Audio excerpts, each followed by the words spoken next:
मला एक सांगा, जर समजा तुम्ही आयडलिंगवर गाडी उभी आहे, स्टँडवर आहे असं समजा, आपली टू व्हीलर आहे, स्टँडवरच आहे, तिला ऍक्सिलेटर दिलं आणि ते काही कारणाने ते ऍक्सिलेटर अडकून गेलं. आता ही 2000च्या RPM वर रेट झालेली आहे आणि काही केल्या, मला ऍक्सिलेटर कमी करता येत नाही, माझी ऍक्सिलेटर केबल तुटली, अडकली, असं काही झालं. असं जर असेल तर माझ्या गाडीवर त्याचा काय काय परिणाम व्हायची शक्यता आहे?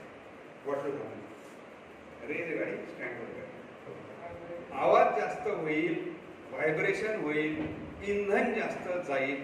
अशा परिस्थितीमध्ये पण जर ही गाडी समजा 20 मिनिटं राहिली आणि तिला आपल्याला ऍक्सिलेटर कमी करता येत नाही, आता काय?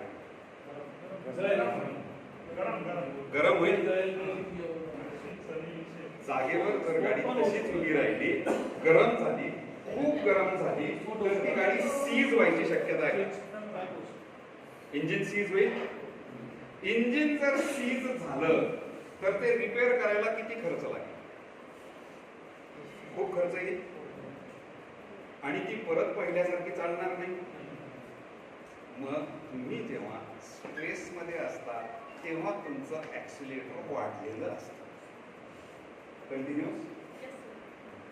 भाऊंचा स्ट्रेस आणि गंगन जर दोघं एकत्र राहिले तर भाऊंना रात्री झोप लागत नाही.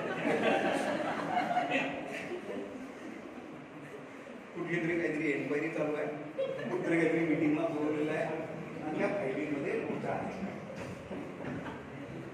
8 दिवसाने ती मीटिंग, भाऊंचं ऍक्सिलेटर 8 दिवस रेज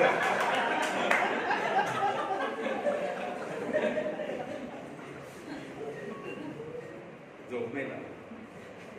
झोप लागण्याकरता EEG खूप खाली उतरवावा लागतो. 1 to 4च्या स्पीडने चालावा लागतो, तेव्हाच त्याच दिवशी तुम्हाला झोप मिळते.